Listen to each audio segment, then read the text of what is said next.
Hey guys, welcome to the channel. So in today's video we're going to be making a chamber overall length gauge, and what that does, it allows you to measure the length of your chamber in your particular firearm, so you know how and where to set the bullet when you're seating your bullet in the case. So a lot of accuracy is depending on how far that bullet is setting off the lands, and this tool will help you find that distance. So you're just going to start off with just a regular case, and I've sized it and I've prepped it just like I would if I was going to load it.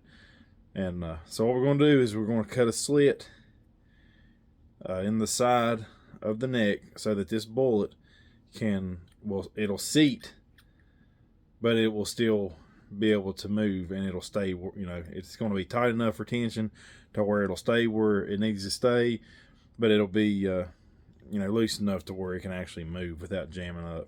So let's get started. Alright, so I'm going to chuck this up into a case tool.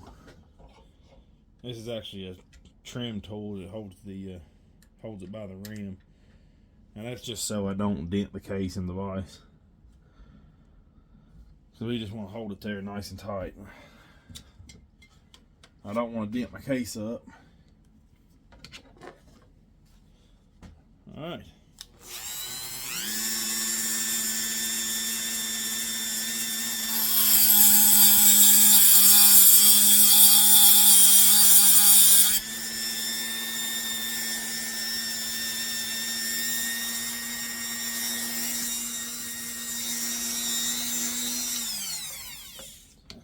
You want to make sure you only go into the neck. You don't want to go into the shoulder.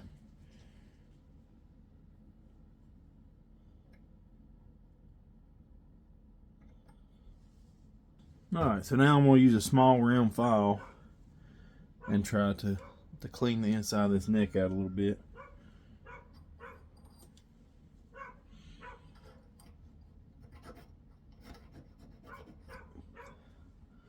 You gotta remember, this brass is really soft. It don't take much to remove material.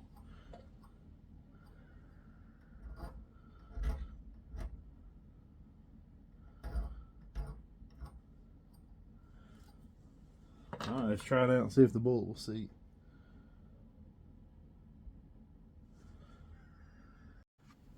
Alright, so we still have a little bit too much retention, so I'm going to make another slit on the other side. This cutting wheel might be a little too thick.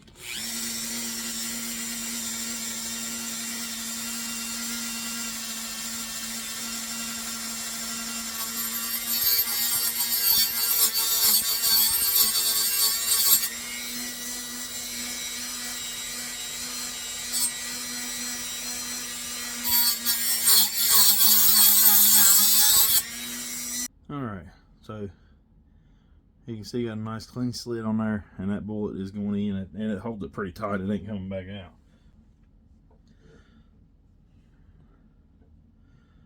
So it will slide in like that right there, and now it won't come out. So the next step is we're going to take this end right here, and we're going to drill it out and tap it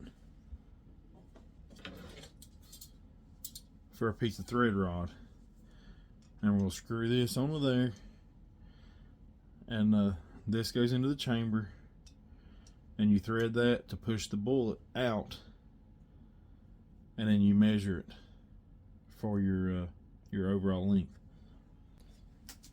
All right, so let's go ahead and get this drilled out, and so just so everybody understands what we're doing, is that's going to, that piece of thread rod is going to go through it, and as you thread it, it's going to push the bullet out into the throat until you feel it stop, and then you can take it out and measure it. That way you know what your max length on a particular bullet is. And you can, once you get this case made, you can use this for, you know, any bullets, you can reuse this case so it doesn't go to waste. But you can keep reusing it. You have to kind of keep the case nice and firm into the chamber. You don't want it to push the case out, because then you'll get an inaccurate reading. All right, let's go ahead and get this thing chucked up and we'll start drilling it. I'm going to use a 1/4 inch, which is a 13/64, I think.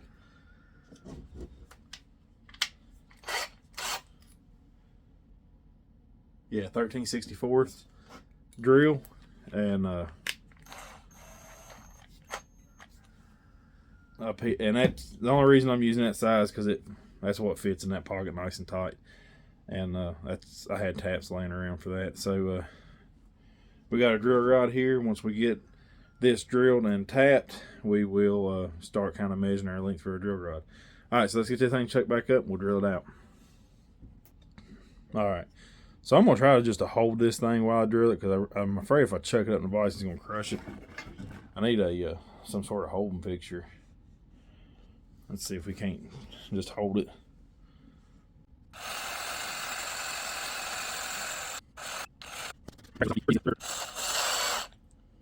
Hit a tight spot there.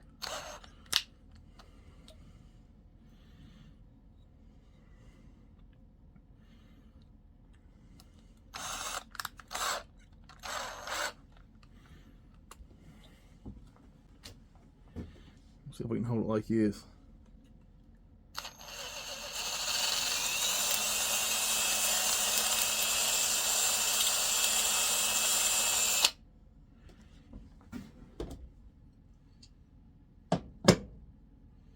All right, and I didn't crush the case. We got it drilled out, so now we got to run our die through it. I wish I had some nylon vise jaws, something that wouldn't, you know, dent or scratch the metal, but I don't have nothing like that. I could make some though. Maybe it'll be a future video. All right, so I ever so gently chuck that up.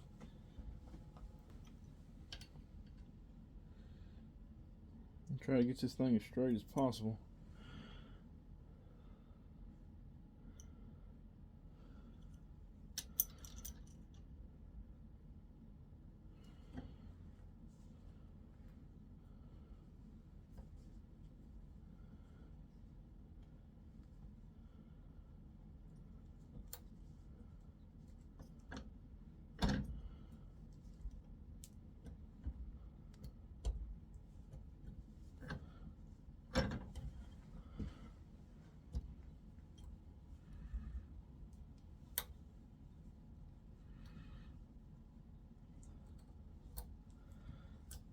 And brass is pretty soft, but you still want to go slow. This vise is not holding us very well.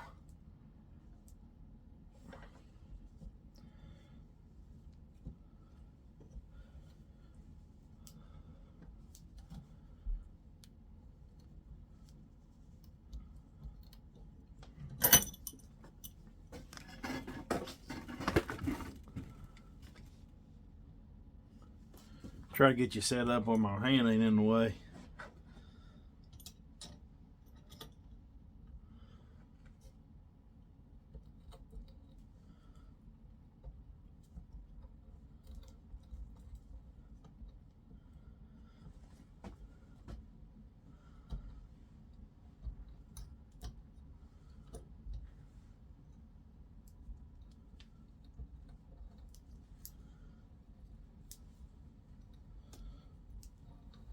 Alrighty, there we go.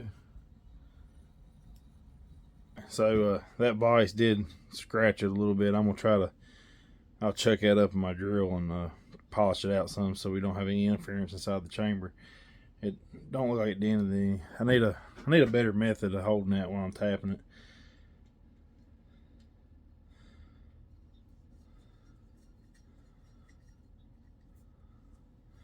There you go, just like that, it threads right in. So now we just need to try it out. I got to figure out how long to cut it off so I can work on it. And I think I might try to put some kind of little handle on it back here so you can turn it a little bit easier. It can't be too big, but so let's stick the bullet in there and we'll try it out.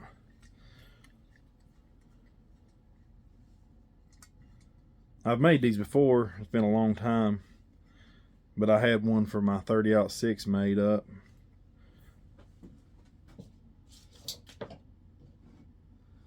And it's been a long time ago, and I was wanting to do one for my 338 and my 308. Okay, so you see the bullet's all the way in there, and as I turn this, it should push it out. I may push it in a little too far. So yeah, as I'm turning it, it pushes it out.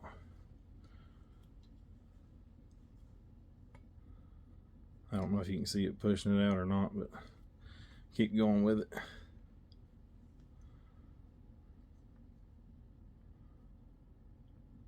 There we go. So it's pushing it out, and so that'll push it right out until the point where it stops, and then we will, we'll be able to measure it with our caliper, so we'll know what our max length is. So, all right, I'm gonna take this off and clean it up some, and get some of these vice marks out of it, and then we'll cut this off and we'll try it out. Alrighty, so I got it polished up. I went 220, then 600, and then steel wool. I don't know if the camera's picking it up, but it's nice and shiny. It does have one little scratch in it right there. That's from that vise, but it's not going to hurt anything. It's not going to, dented in. It's not going to scratch the chamber or anything. It'll be all right. But all right, so now all we got to do is try it out. Let me get everything set up, and we'll get the camera on it, and we'll try it together. All right, so I got our Frankenstein Ruger American in the vise here. We're going to start threading this, and we're going to get in there and see how it works. Try to get in here where we can get straight in the back and you can still see it.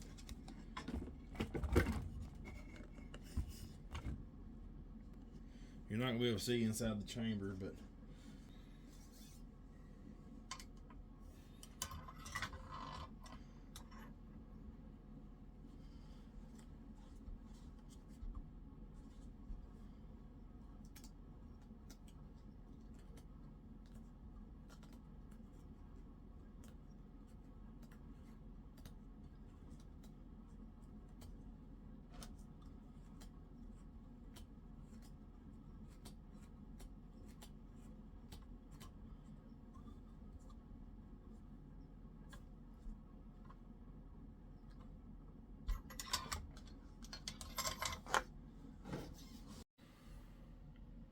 alrighty, so I'm back.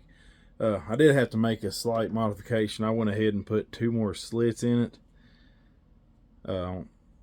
just to make the bullet move a little free. It was a little too tight. I couldn't tell whether it was the thread all got so tight I couldn't tell if it was the bullet touching or if it was just the pressure of trying to push the bullet out. So I cut it off, and now it's a lot smoother going in and out. So I just got this out of the chamber. Now here's our length, and we need to measure it.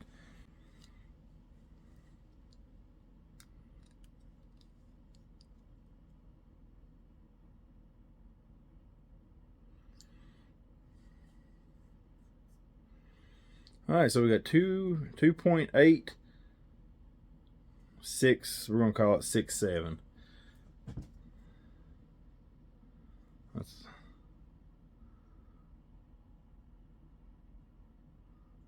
So now when you take that number, back it off the lens a couple thousandths, and you know how you know where to start loading that. You don't want this thing to be up in the lens, but you don't want it to be too far off the lens either. You just got to find your magic spot there to where your gun is the most accurate. But that's how you're going to find your chamber throat depth and your overall length on for your chamber, so you know where to start loading your length at. So I hope this helps somebody out. I do have one recommendation. If you have a drill press or a mill or something like that, I would recommend drilling and tapping this in the mill or a drill press, which I have a drill press, I just didn't use it. I may try it next time, because if you notice, I'm a little crooked there, so it kind of give it a little friction going in the threading process. So it would help if that was a little straight or straighter, but it works. It gets the job done. I recommend when you do this, do it 4 or 5 times, and kind of compare your measurements to each other, so you can kind of get accurate reading, because it does. Once you get this bullet up in there, it kind of does want to start pushing the case out. So, just to get an accurate measure, do it a bunch of times. Do it 3 or 4 or 5 times. I've done it on camera once, and I've done it about 4 more times off camera. And I did, like I said, I did do that modification. So I added 2 more slots just to make that thing slide in and out a little easier, because it was a little tight, and it's still a little too tight. I may go in there and there we go. But it was hard to tell when it was actually in the lands or if it was just binding up.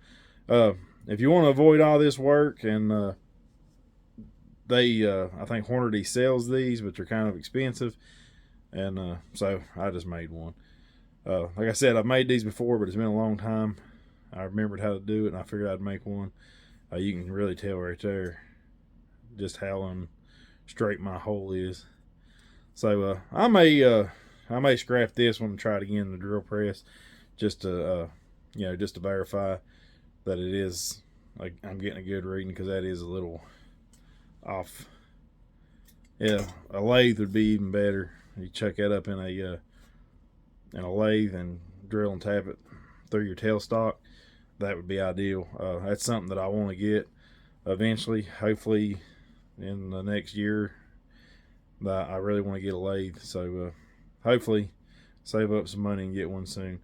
All right, let's go and finish this one up. I appreciate you watching, and I'll see you next time. If you're still watching, thank you for watching to the end. I'll give you a little tip that I found out. I've been playing around with this thing for a little while now after I stopped recording. And one tip that I have, and it seems to work really good for me, is to actually take the bullet out of it. Put the barrel facing down, and see if I can't show you real quick.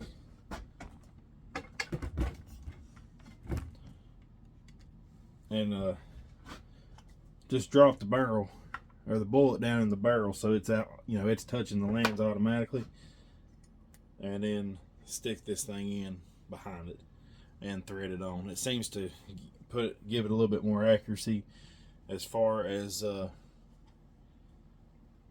knowing when to stop. Like, you can actually feel it stop better. So right there, it's in the chamber. You start threading it in. Right there is it stopped. Then you pull this out.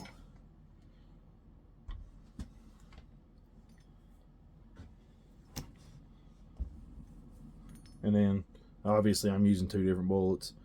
You can seat your bullet down on top of it. And that seems to be a little bit more accurate just in my testing. I've done it a bunch, and that seems to be the most accurate way of doing it. Of course, you don't want to drive that barrel or that bullet down too far in the barrel, or you'll get an inaccurate reading. But once you get your measurement, you're going to back it off a few thousandths anyway. Alrighty, I hope that helps you. See you next time.